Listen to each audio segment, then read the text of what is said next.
నమస్తే న్యూస్ 24 తెలుగుకు స్వాగతం. నా పేరు హరిప్రియ. ముందుగా వార్తల్లోని ముఖ్యాంశాలు ఇప్పుడు చూద్దాం. రాష్ట్ర స్థాయి అంతర్ జిల్లాల ఖోఖో పోటీలు శుక్రవారం బాపట్ల జిల్లా పంగులూరులో రాష్ట్ర సాఫ్ చైర్మన్ అనిమిని రవినాయుడు ప్రారంభించారు. రాష్ట్రంలోని ఉమ్మడి జిల్లాలోని 13 ఖోఖో జట్లు ఈ పోటీల్లో పాల్గొన్నాయి. ఈ సందర్భంగా రవినాయుడు మాట్లాడుతూ రాష్ట్రంలోని కూటమి ప్రభుత్వం క్రీడలను ప్రోత్సహిస్తుందని, క్రీడాకారులకు కావలసిన అన్ని సౌకర్యాలను కల్పిస్తుందని అన్నారు.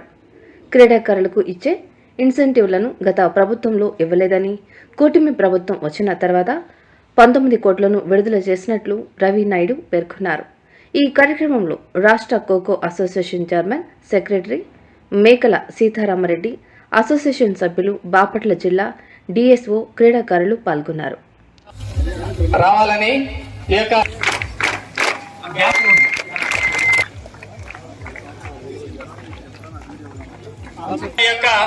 సంతోషాన్ని వ్యక్తపరచవలసిందిగా తెలియజేస్తూ ఈ యొక్క క్రీడా జ్యోతిని ఆంధ్ర ఖోఖో అసోసియేషన్ ఎలా దినదిన అభివృద్ధి చెందుతుందో ఈ యొక్క క్రీడా జ్యోతి ఒక ఉదాహరణ.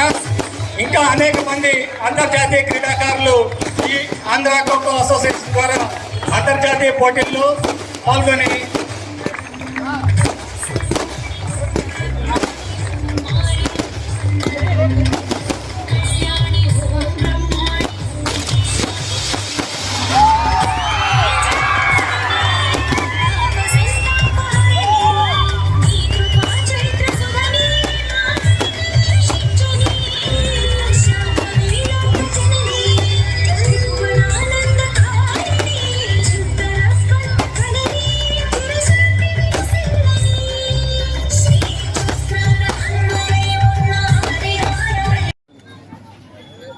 Chirumla, Porna, Somesh, Balu and Manogna.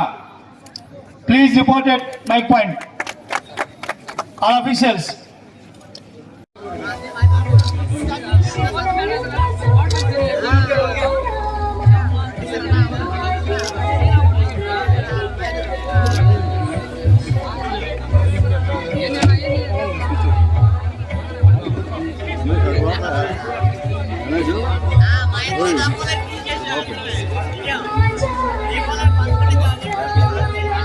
ఎనిమిది 2011 అదేవిధంగా 12 రాష్ట్ర స్థాయి ఖోఖో పోటీలు, 256 క్యాంపులు, అదేవిధంగా 5 ఇండియన్ రైల్వే, 5 ఇండియన్ పోస్టులు, అనేక మంది వ్యాయామోపాధ్యాయులు, సిఐలు, ఎస్ఐలు, కానిస్టేబుల్స్, ఆర్మీ వ్యాయామోపాధ్యాయులు, గ్రామ సచివాలయ పోస్టులు, ఇన్ని పోస్టులు మనకి ఎస్ఆర్ఆర్ ఖోఖో అకాడమీ ఇదే క్యాంపు నుంచి సాధించడం అంటే అది గ్రామ పెద్దల యొక్క సహాయ సహకారాలు, అన్న యొక్క సహాయం ఎప్పటికీ మనం మర్చిపోలేము.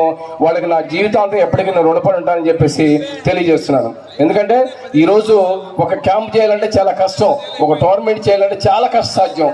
అట్లాంటి కష్టసాధ్యాల్లో కూడా మనం ఈ రేంజ్లో, ఎందుకంటే మన ఖోఖోని ఎప్పుడు కూడా మనం ఒక రేంజ్లో ఆలోచించుకుంటూ ఉంటాం. అందుకే మేము నేషనల్ చేసినప్పుడు నన్ను మన టిఎస్ఏ ప్రసాద్ గారు నన్ను ఒకళ్ళు అడిగాను, చేస్తే ఎలా ఆలోచిస్తానో డబ్బు ఖర్చు పెట్టడానికి. మేము అలానే ఆలోచించి ఖోఖో గేమ్ని డెవలప్ చేయాలని ఆలోచించాము. కాబట్టి ఈ టోర్నమెంట్ ఎంత గొప్పగైనా కూడా నేను చేయాలి, అలానే చేస్తానని చెప్పేసి ఆయన అనేటప్పటికీ ఆయన ఆశ్చర్యపోయారు అనమాట. నేను ఎప్పుడు అలానే అనుకుంటాను. అదేవిధంగా నాకు అట్లా సహకరించారు మా ఊరోళ్ళు. 33 సంవత్సరాలు ఇక్కడ నేను చాలా టోర్నమెంట్ చూశాను, చాలా టోర్నమెంట్ చేశాము. కానీ చాలా జిల్లాల్లో చేశాం, కానీ ఒక టోర్నమెంట్ చేస్తే మళ్ళీ రెండోసారి వాళ్ళ పోయి అడిగేది లేదు.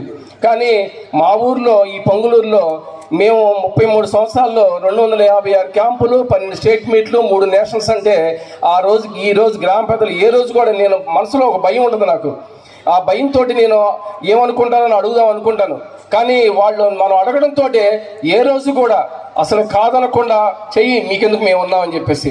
నిన్న కూడా గత 3 రోజుల నుంచి 3 రోజుల టైం ఉంటే రావు రమేష్ గారి దగ్గరికి వెళ్ళి, సార్ ఇది మన పరిస్థితి అంటే, మనం వెళ్దాం రండి అని చెప్పి తనే సొంతంగా బండి తీసుకొని ఇద్దరం కలిసి వెళ్ళి ఇల్లు గ్రామస్తుల యొక్క వసతి గృహాలు మేము వాళ్ళని అడిగి తీసుకోవడం జరిగింది.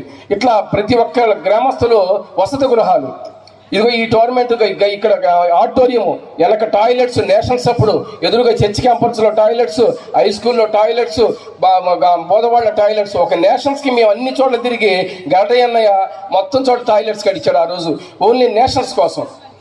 ఆ విధంగా జరిగింది ఇక్కడ. అందువల్ల ఈ ఖోఖో అంటే ఒక బ్రాండ్ అనమాట.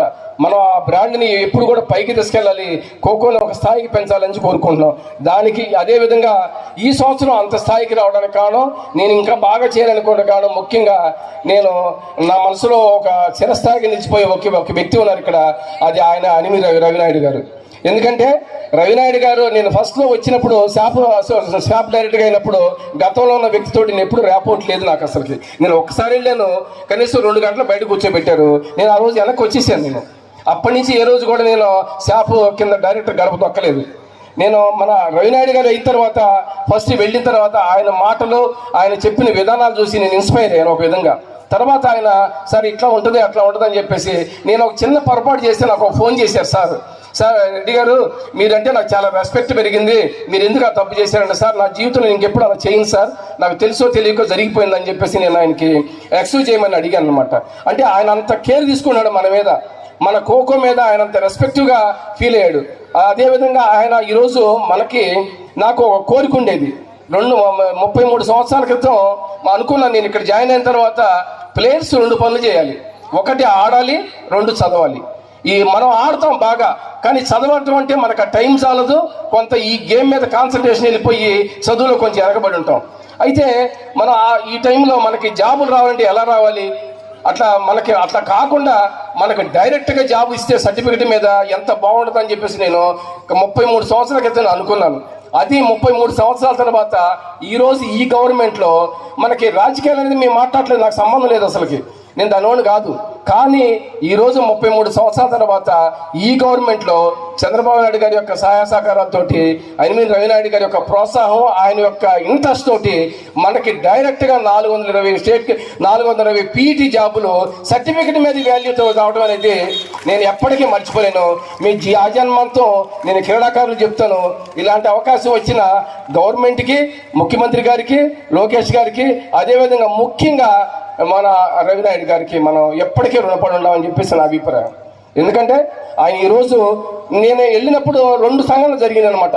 ఒకటి, ఆ రోజు మనం వెళ్ళడంతో, సార్ నేను ఈ రోజే వెళ్తున్నాను, పిల్లల గురించి అడుగుతాను, నేను ట్రై చేస్తానంటే చాలా మంది, ఆయన అన్నాడు చాలా మంది ఇది అవ్వదు, అయ్యే పని కదా, మీరు ఎందుకు అంత ట్రై చేస్తారని చెప్పి అంటతో, చూద్దాం ట్రై చేస్తానని చెప్పని ఆయన విజయం సాధించాడు అనమాట.